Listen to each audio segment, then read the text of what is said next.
ও মুসলমানের জাতি, ও আল্লাহর শ্রেষ্ঠ বান্দা, আমি আপনাদেরকে জানিয়ে দিতে চাই, মৃত্যু যদি চলে আসে ওই সময়ও আমরা কালেমা ছাড়ব না। কথা বলেন ঠিক কিনা? আমরা কালেমা নিয়েই বাঁচতে চাই, কালেমা নিয়ে মরতে চাই। কথা বলেন ঠিক কিনা? যতই বাধা আসুক, যতই মামলা হোক, যতই হুমকি দেওয়া হোক, আমরা কালেমা ছাড়তে পারি না, পারি না, পারি না। হযরত ঈসা আলাইহিস সালাতু ওয়াস সালাম মুস্কি হাসি একটা বই আছে, আশরাফ আলী থানভী রহমাতুল্লাহ আলাইহি লিখেছেন, এখানে পাবেন। ঈসা আলাইহিস সালাতু ওয়াস সালাম তার সফর সঙ্গী নিয়ে বের হলেন। বের হওয়ার পরে কিছু দূর যাওয়ার পরে ঈসা আলাইহিস সালাতু ওয়াস সালামের ব্যাগের ভিতরে 2টা রুটি ছিল। 2টা রুটি ছিল। আমার দিকে তাকান। খুব ক্লান্ত হয়ে গেলেন, সফর সঙ্গী নিয়ে বসলেন গাছের নিচে। বসার পরে বলতেছে, দেখো আমার ব্যাগের ভিতরে রুটি আছে, রুটিগুলি দাও।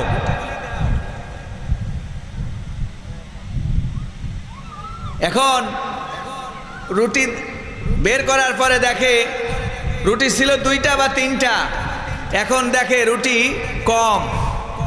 কি দেখে? কম। খেয়াল করেন, খুব কম।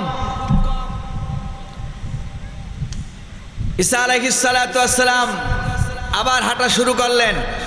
ধরা দিলেন না রুটি কে খাইছে, দেখি বের করতে যায় কিনা।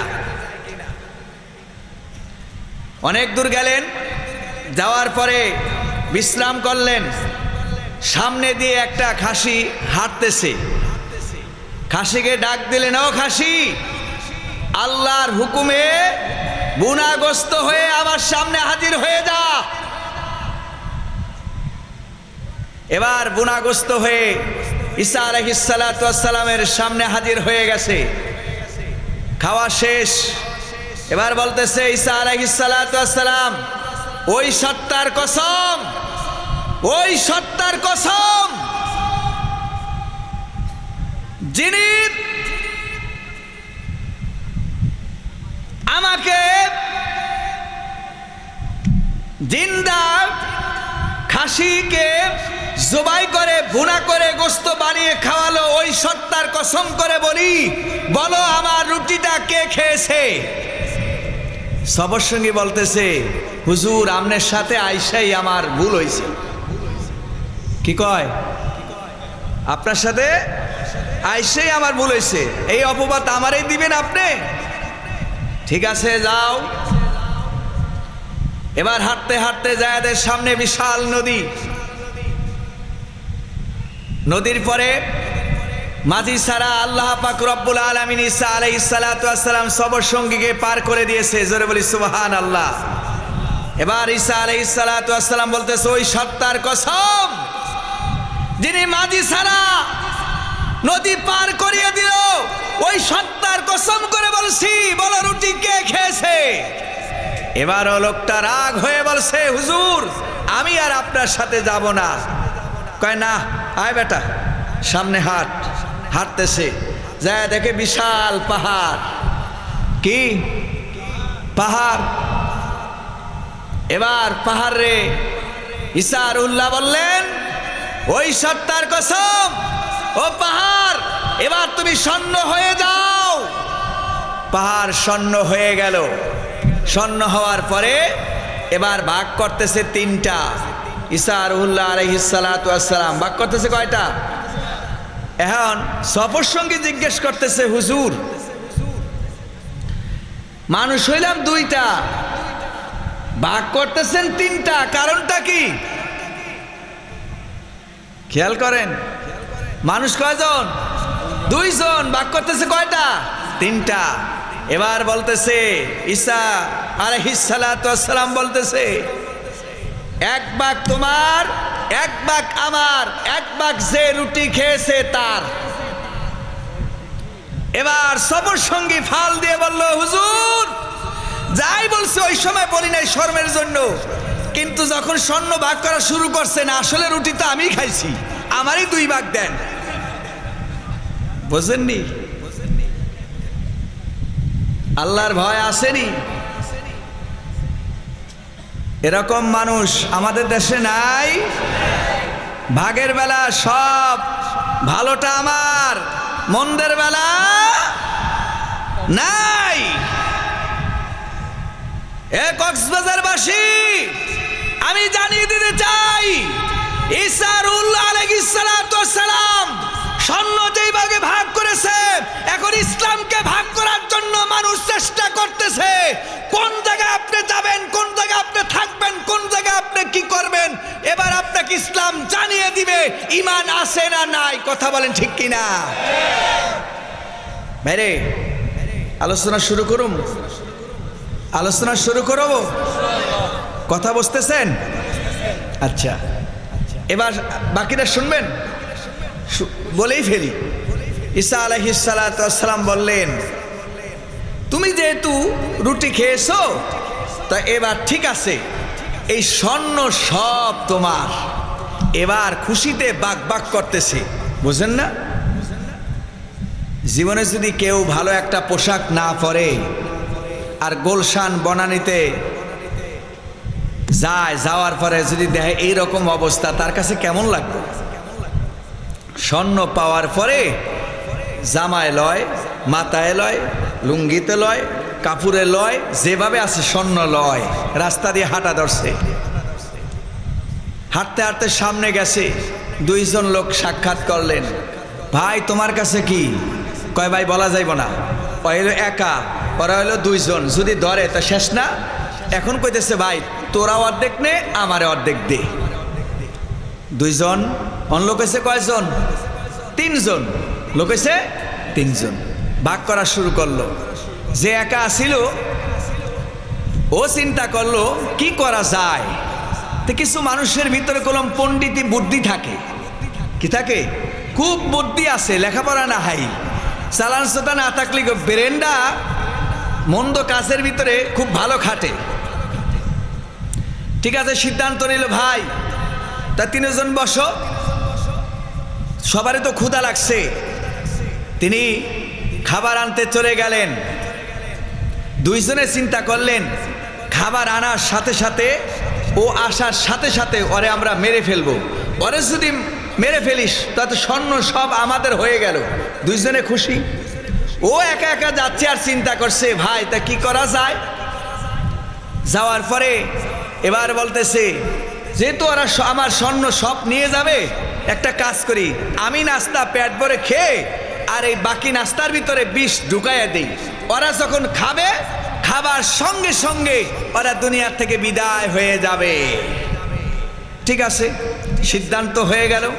নাস্তা নিজে খেলো, খাওয়ার পরে নাস্তা নিয়ে আসলো, ওই নাস্তার ভিতরে বিষ ঢুকাইয়া দিল। ওরাও আসার সঙ্গে সঙ্গে ওরে মেরে ফেললো। যে নাস্তা আনতে গেছে ওরে কি করলো? মেরে ফেললো। এবার 2 জনে খুব সুন্দর করে নাস্তা খাচ্ছে। খাওয়া শেষ, ওরাও জমিনে পড়ে গেল।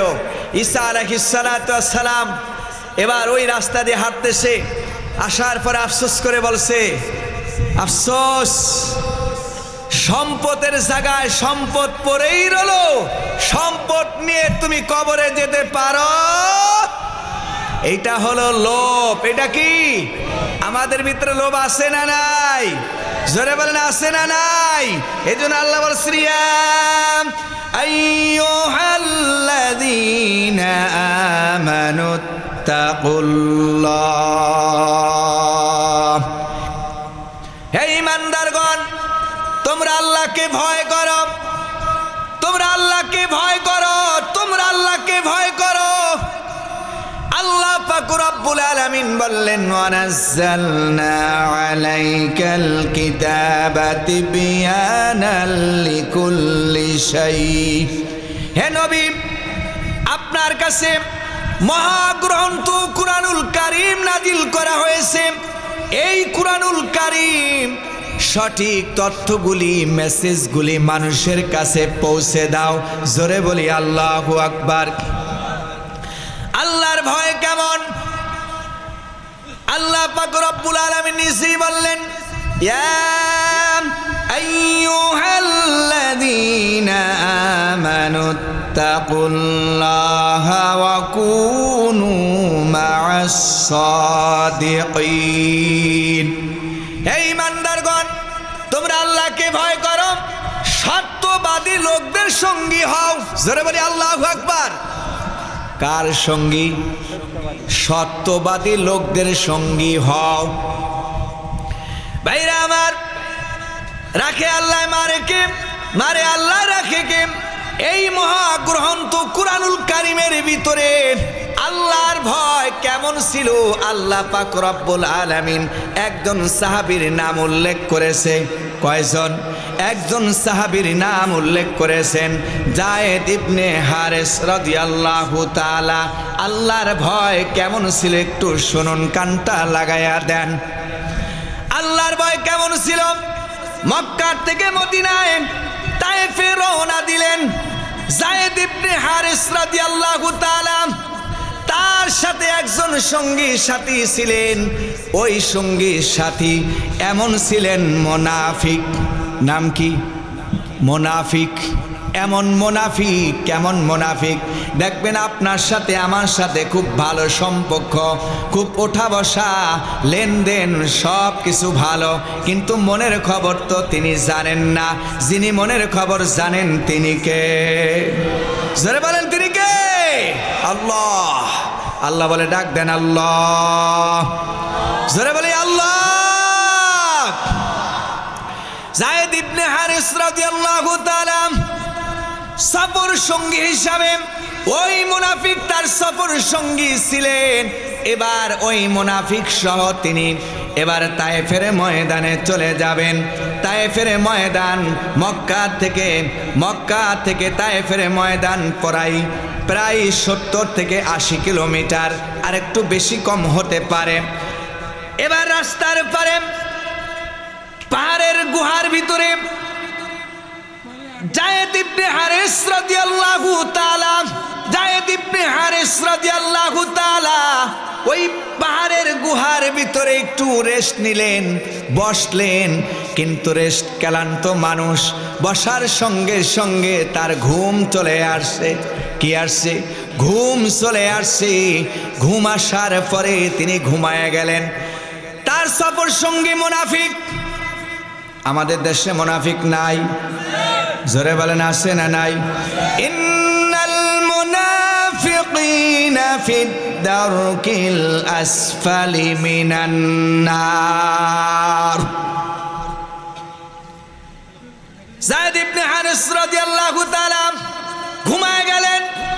ওই মুনাফিকের বাচ্চা এই সুযোগে হারেস রাদিয়াল্লাহু তাআলার হাতটা বেঁধে ফেললেন, পাটা বেঁধে ফেললেন। এবার যখন হাত পা বেঁধে ফেললেন, হঠাৎ করে যায়েদ ইবনে হারেস রাদিয়াল্লাহু তাআলার ঘুম ভেঙে গেল। ঘুম ভাঙার পরে দেখে আমার পা বাঁধা, হাত বাঁধা, আর কেউ এখন আসেনি। এবার মুনাফিকের বাচ্চা বুকের ভিতর থেকে তরবারি বের করলেন। এবার যায়েদকে লক্ষ্য করে বললেন, ও যায়েদ শোনো, এই পৃথিবীতে তোমাকে কেউ বাঁচাতে পারবে না, কেউ বাঁচাতে পারবে না। এখন তোমাকে আমি 2 টুকরা করে ফেলবো, তোমার কল্লা আলাদা করে ফেলবো। চিন্তা করছেন? একটু মনোযোগ দেন। চিন্তা করছেন কেমন সময় যায়েদ ইবনে হারেস রাদিয়াল্লাহু তাআলার পাটা, হাতটা বাঁধা। যায়েদ ইবনে হারেস রাদিয়াল্লাহু তাআলার চক্ষু বেয়ে পানি পড়তেছে, পানি পানি। আল্লাহ পাক রব্বুল আলামিন মহাগ্রন্থ কুরআনুল কারীমের ভিতরে ঘোষণা করে দিলেন, ফালিয়াদহাকু কালিলাও ওয়ালিয়াবকু কাসীরা। বান্দা যদি চোখের পানি ফেলে, ইয়াকা নাবুদু ওয়া ইয়াকা নাস্তাঈন, আল্লাহ সাহায্য চায়, আল্লাহ সাহায্য চায়। বান্দা ওই চোখের পানি ফিরাইয়া দিতে পারে না, ওই চোখের পানি ফিরাইয়া দিতে পারে না। যায়েদ ইবনে হারেস রাদিয়াল্লাহু তাআলা চোখের পানি ছেড়ে দিয়ে আল্লাহ বলে ডাক দিলেন, আল্লাহ, ইয়া রব, ইয়া মালিক, ইয়া রব, ইয়া মালিক, ইয়া রব, ইয়া মালিক, এই মুহূর্তে তুমি ছাড়া আমার কেউ নাই, তুমি ছাড়া আমার কেউ নাই। যায়েদ ইবনে হারেস রাদিয়াল্লাহু তাআলা তিনটা ডাক দিয়েছে। যখন যায়েদ ইবনে হারেস রাদিয়াল্লাহু তাআলাকে জবাই করার জন্য তরবারিটা ধরেছে, ওই পাহাড়ের গুহার থেকে যেন একটা আওয়াজ ভেসে আসলো, একটা আওয়াজ ভেসে আসলো। কে যেন মুনাফিকরে আওয়াজ দিয়ে জানিয়ে দিল, তুমি যদি তারে মারো, তুমি যদি তারে মারো, তোমাকে দুনিয়ার থেকে বিদায় করে দেওয়া হবে। এই কম্পন সৃষ্টি করে দিল কে? আওয়াজ দিয়ে বলেন কে? ওই আল্লাহ আছে না নাই? আমার মনে হয় নাই। যেইভাবে মানুষ দুনিয়ায় বসবাস করে, আমার মনে হয় আল্লাহ মনে হয় নাই। আল্লাহ মাফ করুক। আমাদের দেশে হারাম করে আছে না নাই? এই আসতে বলেন, আছে না নাই? ঘুষখোর আছে না নাই? জিনাখোর আছে না নাই? তা আল্লাহর ভয় বলে আছে। ওই তো বলেন, ইয়া আইয়ুহাল্লাযীনা আমানুত্তাকুল্লাহ, হে ঈমানদারগণ, তোমরা আল্লাহকে ভয় করো, তোমরা আল্লাহকে ভয় করো।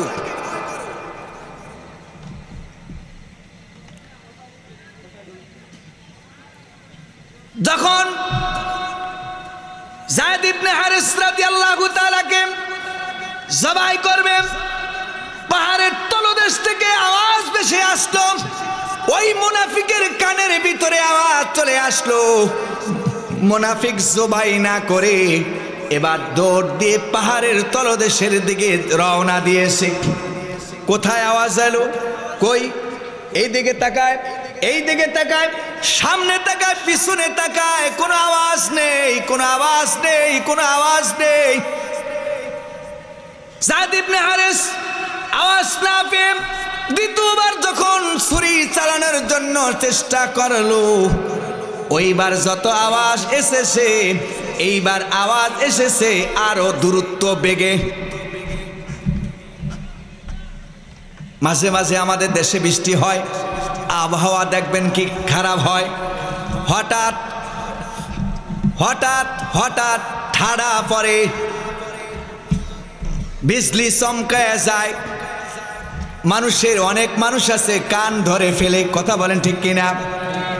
যায়েদ ইবনে হারেস রাদিয়াল্লাহু তাআলার দ্বিতীয় যখন ছুরি চালানো হলো, তার কানের ভিতরে কম্পন শুরু হয়ে গেল। কে যেন আসতেছে আমাকে ধরার জন্য। এবারও ছুরি ফেলে ডানে তাকায়, বামে তাকায়, পিছনে তাকায়, কেউ নাই, কেউ নাই। 3 নম্বর যখন যায়েদ ইবনে হারেস রাদিয়াল্লাহু তাআলা ডাক দিলেন, এবার মুনাফিক সর্বশেষ ছুরি চালাবে। ঘাটটা ধরে, ঘাটটা ধরে উঠে ফেললেন। মুনাফিক জিজ্ঞেস করলেন, তুমি কে? তুমি কে? তুমি কে? এবার তিনি বললেন, আমার পরিচয় তোমার জানার দরকার নাই। এবার দেখো, তুমি যাকে মারার জন্য গিয়েছিলা, আমি তোমাকে মারার জন্য প্রস্তুত হয়ে গেছি। এবার দুনিয়ার থেকে বিদায় করে দিলেন। লম্বা ঘটনা, আমি এদিকে যাব না। যায়েদ ইবনে হারেস রাদিয়াল্লাহু তাআলা আল্লাহর ভয় কেমন ছিল বুঝাতে চেয়েছি। কত বিপদের সময় হাত বাঁধা, পা বাঁধা, কেউ নেই, সঙ্গী সাথীও নেই। আল্লাহ বলে ডাক দিলেন, আল্লাহ আমার রব, তুমি ছাড়া কেউ আমাকে বাঁচাতে পারবে না, পারবে না, পারবে না। তুমি আমাকে হেফাজত করো। এবার যখন তাকে বিদায় করে যায়েদ ইবনে হারেসের কাছে আসলেন, আসার পরে সর্বপ্রথম তাকে সালাম দিয়ে বললেন, আসতে একটু লেট হয়েছে। হাতটা তাড়াতাড়ি বানটা খুলে দিলেন। পায়ের বানটা খুলে দিলেন। এবার যায়েদ ইবনে হারিস প্রশ্নের উত্তর দিলেন। আল্লাহ বলে তিনটা ডাক দিলেন। আল্লাহ পাক রব্বুল আলামিন, আমি জিব্রাইল যখন প্রথম আসমানে ছিলাম, ওখান থেকে আস্তে আস্তে বাইতুল্লাহে পৌঁছাইলাম। বাইতুল্লাহ থেকে আস্তে আস্তে আপনার গুহার ভিতরে পাহাড়ের তলদেশের ভিতরে আমি এসেছি। আসতে একটু সময় লেগেছে। আল্লাহ পাক রব্বুল আলামিন আমি জিব্রাইলকে পাঠিয়েছে আপনার হেফাজত করার জন্য। জোরে বলি আল্লাহু আকবার, আর জোরে বলি আল্লাহু আকবার। যায়েদ ইবনে হারিস রাদিয়াল্লাহু তাআলা কে বাঁচাইছে কে? আওয়াজ দিয়ে বলেন কে? আল্লাহ নিজেই বললেন, ইয়া আইয়ুহাল্লাযীনা আমানুত্তাকুল্লাহ, হে ঈমানদারগণ তোমরা আল্লাহকে ভয় করো, তোমরা আল্লাহকে ভয় করো। এবার যদি বুঝে থাকেন আল্লাহর ভয় আমাদের দরকার আছে না নাই? আওয়াজ দিয়ে বলেন আছে না নাই? কারা আল্লাহকে ভয় করতে রাজি? দুই হাত দেখাই, নারায়ে তাকবীর, নারায়ে তাকবীর। আল কোরআনের আলো, আল হাদিসের আলো, নারায়ে তাকবীর। এবার কিছু কথা বলি, কানটা খাড়া করে শুনে নেন, কানটা খাড়া। লাহু মা ফিস সামাওয়াতি ওয়া মা ফিল আরদ, আসমান এবং জমিনের মালিক তো আল্লাহ। আপনার আমার মালিক তো আল্লাহ, রিজিকের মালিক তো আল্লাহ। যেখানে যায়েদ ইবনে হারিস রাদিয়াল্লাহু তাআলার মৃত্যু চলে আসে, খাড়ের উপরে তরবারি চালাবে, সেখান তো আল্লাহ বাঁচিয়ে দিয়েছে। ও মুসলমানের জাতি, ও মুসলমানের মানুষেরা, ও আল্লাহর শ্রেষ্ঠ বান্দা, আমি আপনাদেরকে জানিয়ে দিতে চাই, মৃত্যু যদি চলে আসে ওই সময়ও আমরা কালেমা ছাড়ব না। কথা বলেন ঠিক কিনা? আমরা কালেমা নিয়েই বাঁচতে চাই, কালেমা নিয়ে মরতে চাই। কথা বলেন ঠিক কিনা? যতই বাধা আসুক, যতই মামলা হোক, যতই হুমকি দেওয়া হোক, আমরা কালেমা ছাড়তে পারি না, পারি না, পারি না, পারি না। কারা কারা রাজি? দুই হাত দেখায়।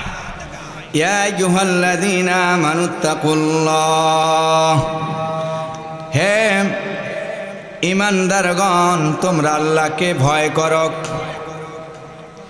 হে ঈমানদারগণ তোমরা আল্লাহকে ভয় করো।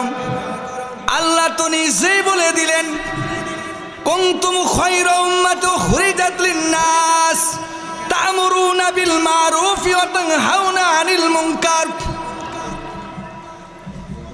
কক্সবাজারবাসী এত মানুষ এখানে বসে আছেন, আমি জানতে চাই, আল্লাহ তো নিজেই বললেন শ্রেষ্ঠ মানুষ হওয়া লাগবে, শ্রেষ্ঠ জাতি হওয়া লাগবে। আর শ্রেষ্ঠ জাতি হতে গেলে কাজ লাগবে দুইটা। একটা হলো সৎ কাজের আদেশ, অসৎ কাজ থেকে ফিরে থাকা। আমাদের সমাজে বর্তমান সময় এই কাজটা নাই বললেই চলে। সৎ কাজের আদেশ। আজকে রাজাখালী সিরাতুন নবী সাল্লাল্লাহু আলাইহি ওয়াসাল্লাম মাহফিল হচ্ছে। অনেক মানুষ একা একা চলে এসেছেন, অথচ আমার আল্লাহ বলছেন, মান আহসানু কাওলাম মিম্মান দাআ ইলাল্লাহি ওয়া আমিলা সালিহাও ওয়া ক্বালা ইন্নানি মিনাল মুসলিমিন। জোরে বলি আল্লাহু আকবার। তার কথার চেয়ে কার কথা উত্তম হতে পারে? যে মানুষকে আল্লাহর দিকে ডাকে, যে মানুষকে আল্লাহর দিকে ডাকে। একটি মানুষও উঠবেন না, বিনয়ের সাথে বলছি, একটি মানুষও উঠবেন না, একটি মানুষও উঠবেন না। গুরুত্বপূর্ণ একটা তথ্য দিয়ে যাই। সৎ কাজের আদেশ, অসৎ কাজ থেকে ফিরে থাকা। এবার 5টা লোক আমি হাত দেখতে চাই, এতগুলি মানুষের ভিতরে সকল দিক থেকে হালাল ভাবে হালাল ইনকাম, হারামকে বর্জন করেছেন। সমাজের ভিতরে অন্যায় কাজ হয়, আপনার হাত দিয়ে আপনি ফিরিয়েছেন। সমাজের ভিতরে জুয়া খেলা হয়, সমাজের ভিতরে অন্যায় কাজ করা হয়, সমাজের ভিতরে জুলুম করা হয়, সমাজের ভিতরে বেহক কাজগুলি করা হয়। আপনি যুবক থাকা সত্ত্বেও, আপনি মুরব্বী বাবা থাকা সত্ত্বেও, অথচ কিছু মানুষ আছে একা একা মসজিদে চলে যায়, কাউকে ডাক দেয় না। সময় হলে কিন্তু আজকের এই বেহেশতের রাজাখালী এত বড় একটা মাহফিল হচ্ছে, কত মানুষ এসেছেন, কিন্তু আমার বিশ্বাস যদি দাওয়াত সবার কাছে পৌঁছাতো আর তাহলে সকল মানুষগুলি আজকে মাহফিলে আসতে পারত। কথা বলেন ঠিক কিনা? এমন মানুষ আছে দাওয়াত দিতে চায় না, ভালো কথা বলতে চায় না। আমাদের দেশে একটা সম্পর্ক হলো, দেখবেন কেউ যদি সিগারেট খায়, সিগারেট করলে সম্মান বাড়ে, যদি বিড়ি বলেন তাহলে সম্মান বাড়ে না। ধরেন সিগারেটেরই কথা বললাম, কেউ খায় আর এক ভাইকে একটু দে ভাই আমি একটু টান দেই, এই রকম লোক আছে না নাই? আসতে বলবেন না, আছে না নাই? আর একটা হলো আমাদের দেশের ভিতরে সবচেয়ে আল্লাহ পাক রব্বুল আলামিন বলেছেন ওয়াহাল্লাল্লাহুল বাইয়া ওয়া হারামার রিবা, সুদ আমাদের দেশে আছে না নাই? জোরে বলেন আছে না নাই? প্রত্যেকটা ঘরে, প্রত্যেকটা সেক্টরে সুদ সুদ সুদ। কথা বলেন, জোরে বলেন, আছে না নাই? তাহলে আপনি আল্লাহর ভয় করলেন কেমনে? আল্লাহর ভয় কেমনে করলেন? ইয়া আইয়ুহাল্লাযীনা আমানুত্তাকুল্লাহ। এরপরে আল্লাহর ভয় আর বুঝাতে চাই না যেহেতু সময় কম। ওয়াকুলু কাওলান সাদীদা, অবশ্যই তুমি সত্য কথা বলো। সত্য কথা আছে সমাজে? নাই। ওয়াকুলু কাওলান সাদীদা। জমিন কার? জমিন কার? আসমান কার? আপনার আমার কার? ওই আল্লাহই তো শিখিয়েছে ওয়াতাওয়াসাউ বিল হক ওয়াতাওয়াসাউ বিল হক ওয়াতাওয়াসাউ বিল হক। সত্য কথাগুলি বলো। বয়স 60, জিজ্ঞেস করে যদি বাবা আপনার 60 বছরের ভিতরে 60টি বছর চলে গেল, বলেন তো কয়জন মানুষের কাছে সত্যের বাণীগুলি পৌঁছে দিয়েছেন?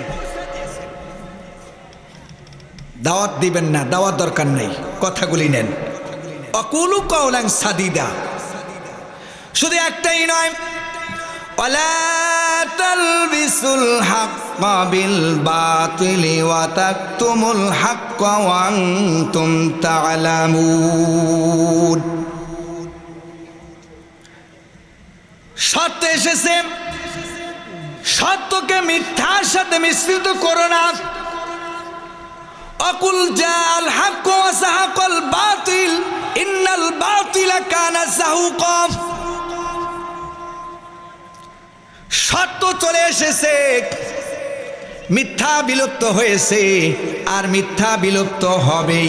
এখন যদি জিজ্ঞেস করি এটা ওয়াজ না আওয়াজ দিতে চাই, বলেন তো ঘর থেকে শুরু করে পার্লামেন্ট পর্যন্ত কি সত্য কথা আসেনি? কি আমলা করলেন? অকুলু কাওলান সাদীদা। সত্য কেমন? আল্লাহর নবী রাহমাতুল লিল আলামিন মক্কা থেকে মদিনায় চলে যাবেন, মক্কা থেকে মদিনায় চলে যাবেন, হিজরত করবেন। আল্লাহর নবী তো আলীকে না শোয়াই যেতে পারতেন। কেন আলীকে শোয়াই গেলেন? আল্লাহর নবীর কাছে পোটলা ছিল, কারো স্বর্ণ মুদ্রা ছিল, টাকা পয়সা ছিল আমানত। ও আলী, আমি এখান থেকে চলে যদি যাই, কাল ভোরে আমার বিরুদ্ধে যারা আমানত রেখে গেছে, মিথ্যা বলবে, আমার আমানত দেয়া যায় নাই। নবী তো মিথ্যাবাদী, নবী তো মিথ্যাবাদী। ওয়ালি, তোমাকে বলে গেলাম আমি এখান থেকে চলে যাব, আমানতগুলি সব ঘরে ঘরে তুমি পৌঁছায়া দিবা। জোরে বলি আল্লাহু আকবার। তা আমাদের কি আমানত? আমাদের কি? আকুলু কাওলান সাদীদা, এখন থেকে সিদ্ধান্ত নিতে হবে, যতদিন হায়াত আল্লাহ রাখে, হায়াত যতদিন থাকে ততদিন পর্যন্ত আর মিথ্যা বলবো না, আর মিথ্যা বলবো না। সত্যের উপর অটল থাকবো, সত্যের উপর অটল থাকবো। কারা কারা দুই হাত দেখাই, নারায়ে তাকবীর দেখাই, আল্লাহকে দেখাই, নারায়ে তাকবীর। আল্লাহ কবুল করুক, সকলে বলে আমিন। ওয়াজ কলমে একটা রাখে গেলাম, যতদিন বাঁচে আর জীবনে কোনোদিন মিথ্যা বলবে না, মিথ্যা বলবো না, মিথ্যার সাথে চলবো না। চলতেই তো পারবেন না সমাজে। এরপর আসেন ইউসলিহ লাকুম আমালাকুম, এই আমলটা অনেক সুন্দর। ইউসলিহ লাকুম আমালাকুম, ছোট্ট ছোট ভাবে বলতেছি, তোমাদের আমল সংশোধন করো। আমার সারা শরীরই তো কাটা ভাইরে, আমার সারা শরীরই তো কাটা, কোন জায়গায় ডাক্তার শিলি দিবে? অন্তরটা কালা, হৃদয়টা কালা, মনটা কালা, দিলটা কালা, অন্তরটাই তো নষ্ট। কোন জায়গা থেকে ভালো করতে হবে? আল্লাহ পাক রব্বুল আলামিন নিজেই বলে দিয়েছে, ইয়া আইয়ুহাল্লাযীনা আমানু যিকুরুল্লাহা যিকরান কাসীরা ওয়াসাব্বিহুহু বুকরাতা ওয়া আসীলা। জিকির নাই, কোরআন তেলাওয়াত নাই, হাদিস অধ্যয়ন নাই। কি বলেন, ঠিক কিনা? কথা মনে পড়লো, বলবো। আমতাজুল ইয়াউম আইয়ুহাল মুজরিমুন, হযরত ওমর অর্ধ জাহানের খলিফা, খলিফাতুল মুসলিমিন হযরত ওমর রাদিয়াল্লাহু তাআলা ফজরের নামাজ পড়ার জন্য বের হচ্ছে। পথের ভিতরেই দেখে গুনগুন শব্দ আসতেছে কোরআন তেলাওয়াতের, আর ওই শব্দের ভিতরে সবচেয়ে বেশি একটা তেলাওয়াত হচ্ছে আমতাজুল ইয়াউম আইয়ুহাল মুজরিমুন, আমতাজুল ইয়াউম আইয়ুহাল মুজরিমুন। এই শব্দ শোনার সঙ্গে সঙ্গে ওমর রাদিয়াল্লাহু তাআলা বেহুশ হয়ে গেলেন, বেহুশ হয়ে গেলেন। বেহুশ হওয়ার পরে সবাই তাকে ধরে বাসায় নিয়ে গেলেন। হুশ ফিরার পরে জিজ্ঞেস করলেন, ও খলিফাতুল মুসলিমিন, আপনি কি জন্য বেহুশ হয়ে গেলেন? আপনার সেন্স নষ্ট হয়ে গেল। কয়, শোনো, আমতাজুল ইয়াউম আইয়ুহাল মুজরিমুন, এর অর্থ হচ্ছে, হে পাপিষ্ঠরা, আজকের দিনে তোমরা পৃথক হয়ে যাও। আমি ওমর জান্নাতের সার্টিফিকেট পেয়েছি, আমি ওমর গ্রান্টেড দিতে পারি না, আমি গ্রান্টেড দিতে পারি না। আমি কি ভালো লোকের পক্ষে আছি না খারাপ লোকের পক্ষে আছি? আল্লাহ যদি জিজ্ঞেস করে, ওমর তোমাকে যে দায়িত্ব দিয়েছিলাম এই সঠিক দায়িত্বগুলি কি তুমি পালন করে এসেছো? আল্লাহ যদি জিজ্ঞেস করে, আমার উত্তর দেওয়ার মতো ক্ষমতা নাই। জোরে বলি আল্লাহু আকবার। তিনি কে? তিনি ওমর, জানের খলিফা, খলিফাতুল মুসলিমিন। রাস্তায় বের হলে মানুষ থারথার করে কাঁপতো। যিনি জান্নাতের সার্টিফিকেট, জান্নাতের টিকিট পেয়েছে, তার ভিতরে যদি এমন হয়, আর আমাদের হওয়া কেমন ছিল? আর আমরা হই বাহাদুরি। বাপ রে বাপ, আমার সে বড়কে, আমার সে ক্ষমতাকে, আমার সে টাকাওয়ালাকে, আমার সে জাগোয়ালাকে, আমার সে বাড়িওয়ালাকে এইরকম দেখায়। কথা বলেন ঠিক কিনা? জানি তো দাওয়াত দিবেন না, আমি দাওয়াত না দিলে তো দুইবার আইছি। মিলান ইউসলিহ লাকুম আমালাকুম। ওমর যদি এত কম্পন সৃষ্টি হয়ে যায়, ওমর যদি অস্থির হয়ে যায়, ওমর রাদিয়াল্লাহু তাআলা যদি বেহুশ হয়ে যায়, আমার 30টা বছর, আমার 60টা বছর, আমার 80টা বছর কোথায় গেল? আল্লাহর কাছে আমি কি জবাব দিব? সবাই মুখস্থ রাখছি, মা রব্বুকা তোমার রবকে, আর দিনুকা তোমার দিনকে, আর নবীকা তোমার নবীকে। এত সহজ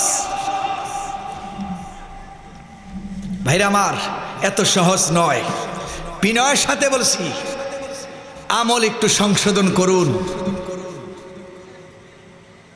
ইয়া আইয়ুহাল্লাযীনা আমানু যিকুরুল্লাহা যিকরান কাসীরা ওয়াসাব্বিহুহু বুকরাতা ওয়া আসীলা।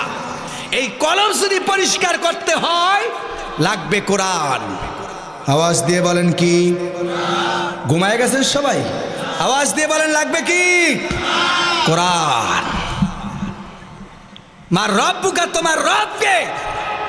আপনি এত সহজ ভাবছেন, বলার সঙ্গে সঙ্গে ফেরেশতারা বলবে আর আপনি উত্তর দিবেন না। কুচ্ছিন কালো নয়। আল্লাহর সাথে যতদিন সম্পর্ক না থাকবে, আল্লাহর সাথে ভালোবাসা না থাকবে, আল্লাহর সাথে মহব্বত না থাকবে, ততদিন পর্যন্ত ওই অন্ধকার কবরে প্রশ্নের উত্তর আপনি দিতে পারবেন না, পারবেন না, পারবেন না। কথা বলেন ঠিক কিনা? এবার বলুন, প্রশ্নের উত্তর দিবেন মৃত্যুর পরে, কাজ করবেন কোন সময়? কাজ করবেন কোন সময়? মৃত্যুর পরে না জীবিত থাকতে? ইউসলিহু লাকুম আমালাকুম। আর একটা উদাহরণ দিলে বুঝতে পারতেন, সময় কমার দিলাম না। ওয়া ইয়াগফির লাকুম যুনুবাকুম। আল্লাহর ভয় যখন আপনার ভিতরে চলে আসবে, যখন আপনি সমাজের ভিতরে সত্য প্রতিষ্ঠাতা করবেন, এরপর আল্লাহ নিজেই আপনাকে সুসংবাদ দিয়েছে, ওয়া ইয়াগফির লাকুম যুনুবাকুম। আল্লাহ পাক রব্বুল আলামিন আপনার আমার গুনাহগুলি মাফ করে দিবে। জোরে বলি সুবহানাল্লাহ। ওয়া ইয়াগফির লাকুম যুনুবাকুম। পৃথিবীর কেউ নাই, লিল্লাহি ওয়াহিদুল কাহার, লিল্লাহি ওয়াহিদুল কাহার। পৃথিবীর কেউ নাই আল্লাহর সামনে দাঁড়াবার মতো, কথা বলার সুযোগটা কেউ পাবে না। যার পিছনে আপনি হাসছেন, যার পিছনে পিছনে আপনি স্লোগান দিচ্ছেন, ওই স্লোগানের ভিতরে আল্লাহর নাম নেই, নবীর আদর্শ নেই, দিন প্রচারের ক্ষমতা আপনার নেই, দিন কায়েমের কথা আপনার নেই। অথচ জমিন হলো আল্লাহর, আসমান হলো আল্লাহর। লাউ কানা ফীহিমা আলিহাতুন ইল্লাল্লাহু লাফাসাদাতা। তোমার যদি এই দুনিয়া ভালোই না লাগে, অন্য দুনিয়ায় তুমি চলে যাও। যাওয়ার রাস্তা আছে? সবাই বলেন যাওয়ার রাস্তা আছে? নাই। ওয়া ইয়াগফির লাকুম যুনুবাকুম। আল্লাহ কতটুকু রহম করছে ভাষায় প্রকাশ করতে পারবো না, ভাষায় প্রকাশ করতে পারবো না। আপনি তো সুস্থ আছেন, আপনি তো 3 বেলা খাবার খেতে পারেন। এমন মানুষ আছে সমাজে, এক বেলা খেয়েও আর এক বেলার খবর থাকে না তার। এমন মানুষ আছে 2টা পা তার নেই, এমন মানুষ আছে 2টা হাত তার নেই, এমন মানুষ আছে 2টা চোখ দিয়ে দেখতে পারে না, এমন মানুষ আছে কান দিয়ে শুনতে পারে না, এমন মানুষ আছে প্যারালাইসিস হয়ে বিছনায় পড়ে আছে। কথা বলে ঠিক কিনা? এটা ওয়াজ বাবা, গল্প করতে আসি নাই, ঢাকা থেকে গল্প করতে আসি নাই। ওয়া ইয়াগফির লাকুম যুনুবাকুম। আল্লাহ ক্ষমতা দেওয়ার সঙ্গে সঙ্গে আজকেই মাহফিলে এসে হাজির হতে পারছেন, বেহেশতের বাগানে আসতে পারছেন। খুশি না বেজার? কারা কারা খুশি? 2 হাত দেখাই। নারায়ে তাকবীর। আল্লাহ আমাদের সবাইকে মাফ করে দেখ, সকল বলে আমিন। এবার আসুন, ওয়ামাইয়ুতিল্লাহি ওয়ার রাসূলাহ, ওয়ামাইয়ুতিল্লাহ ওয়ার রাসূলাহ। রাসূলের আনুগত্য করো, আল্লাহ এবং আল্লাহর রাসূলের আনুগত্য করো। আর কারো আনুগত্য করা যাবে? আমাদের দেশে নাই এই পীর, হেই পীর, এই পীর, ওই পীর, এই লোক, হেই লোক, হেই লোক। আল্লাহ কি বলছে, রাসূল কি বলছে?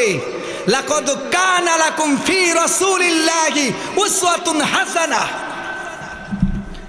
রাসূলের আদর্শ, রাসূলের চরিত্র, রাসূল করিম সাল্লাল্লাহু আলাইহি ওয়াসাল্লাম কিভাবে কথা বলেছে, কিভাবে হাত ব্যবহার করেছে, কিভাবে চক্ষু ব্যবহার করেছে, কিভাবে পা ব্যবহার করেছে, শামাইলে তিরমিজির ভিতরে আপনি সব বর্ণনা পাবেন। অমাইয়ুতিউল্লাহ ওয়া রাসূলা, রাসূল এবং আল্লাহ এবং আল্লাহর রাসূলের আনুগত্য করা লাগবে। আর কারো আনুগত্য করা চলবে? জোরে বলেন চলবে? আল্লাহ এবং আল্লাহর রাসূলকে বাদ দিয়ে আপনি যদি আনুগত্য করেন, তার হুকুম মানেন, তার কথা মানেন, আপনার ঈমান থাকবে না, ঈমান থাকবে না, ঈমান থাকবে না। কথা বলেন ঠিক কিনা? ভাইরা আমার, আবার দেখা হবে ইনশাআল্লাহ, আবার দেখা হবে। কিন্তু আমি আপনাদের শেষবারের মতো বিনয়ের সাথে বলছি, কাল কিয়ামতের ময়দানে যদি আপনার সঙ্গে আমার সঙ্গে হাসরের ময়দানে বিশাল সেই জায়গায় যদি নিজের ভুলটা সংশোধন করে আল্লাহ যদি আমাদের মাফ করে দেয়, কারো বাবার ক্ষমতা আছে? কারো ক্ষমতা আছে? আদর্শ লাগবে আল্লাহ, আল্লাহর রাসূলের, আর কারো আদর্শ আনুগত্য মানব না। কি বলেন? আমার পীর বাবা যা বলছে তাই মানতে হবে এটা নয়, আমার নেতা যা বলছে তাই মানতে হবে না। আমার নেতা যদি কোরআনের বিরুদ্ধে কথা বলে, আমার পীর যদি কোরআনের বিরুদ্ধে কথা বলে, আমার বাবা যদি কোরআনের বিরুদ্ধে কথা বলে, আমার মা যদি কোরআনের বিরুদ্ধে কথা বলে, আমি ওই মাকে চিনি না, ওই বাবাকে চিনি না, ওই নেতাকে চিনি না, ওই পীরকে চিনি না। আমি চিনি আমার আল্লাহ, আল্লাহ রাসূল, কোরআন। কথা বলেন ঠিক কিনা? তা আগেই বলছি, কিছু কথা বলতে চাই। এবার মিলান, এবার মিলান। হাজার হাজার জনতা, এবার মিলান। পা থেকে মাথা পর্যন্ত, ঘর থেকে সংসদ পর্যন্ত আল্লাহ এবং আল্লাহর রাসূলের আনুগত্য চলবে, চলবে, চলবে। কথা বলে ঠিক কিনা? কারা কারা এই দৃশ্য দেখতে চায়? দুই হাত দেখে নারায়ে তাকবীর। সাল্লাল্লাহু আলাইহি ওয়াসাল্লাম। কার কার ঘুম আসতেছে একটু হাত জাগাই। কার কার ঘুম আসতেছে? কই ঘুম নাই? আলহামদুলিল্লাহ। সর্বশেষ ফাকাদ ফাজা ফাওজান আযীমা। এটা এই কথাটা বলেই আপনাদের কাছ থেকে বিদায় নেব ইনশাআল্লাহ। ফাকাদ ফাজা ফাওজান আযীমা। খেয়াল করেন, সূরা হুজরাত 70-71 নম্বর আয়াত। আল্লাহ বললেন, আমাদের সুসংবাদ দিলেন। কেমন সুসংবাদ দিলেন? যারা আল্লাহকে ভয় করে, যারা আল্লাহকে ভয় করে, যারা সত্য কথা বলে, যারা সত্য কথা বলে, আমল সংশোধন করে, আল্লাহ গুনাহ মাফ করে দিবে। আবার যারা আল্লাহ এবং আল্লাহ রাসূল আনুগত্য করে, ফাকাদ ফাজা ফাওজান আযীমা। আমি আল্লাহ পাক রব্বুল আলামিন শ্রেষ্ঠ জাতি হিসাবে, সফল হিসাবে আমি কবুল করে নিব। জোরে বলি আল্লাহু আকবার। আমরাই সফল। কারা সফল? ওয়ামান আহসানু কাওলাম মিম্মান দাআ ইলাল্লাহ ওয়া আমিলা সালিহান ওয়া ক্বালা ইন্নানী মিনাল মুসলিমিন। তার কথার চেয়ে কার কথা উত্তম হতে পারে? যে মানুষকে আল্লাহর দিকে ডাকে। কার দিকে? জোরে বলেন, কার দিকে? ওই সকালবেলা ফজরের সময় হাইয়া আলাস সালাহ, হাইয়া আলাল ফালাহ, আসসালাতু খায়রুম মিনান নাওম বলা হয়। তখন তো ফজরের সময় নামাজ পড়তে মুসল্লি খুঁজে পাওয়া যায় কম না বেশি? বুঝেন নাই? কম না বেশি? কম না বেশি? তা কি বুঝলেন ভাই? ফাকাদ ফাজা ফাওজান আযীমা। সর্বশেষ আল্লাহ নসিহত করলেন, আল্লাহ পেশ করলেন, আমার বান্দা যদি সফল হতে চায় এই কাজগুলি তার করতে হবে। সরে বলি আল্লাহু আকবার। আল্লাহর কাজ করতে রাজি আছেন না নাই? কি বলেন, আছেন না নাই? কিছুক্ষণের ভিতরে এই হুজুর চলে আসবে। হ্যাঁ, হুজুর চলে আসতেছে। আমি এই একটার ব্যাখ্যা দিয়েই ফাকাদ ফাজা ফাওজান আযীমা, এক নম্বর কাজ হলো মহাগ্রন্থ কুরআনুল কারীম আপনারা তেলাওয়াত করবেন অর্থসহ। কি সহ? অর্থসহ। আর এই কুরআন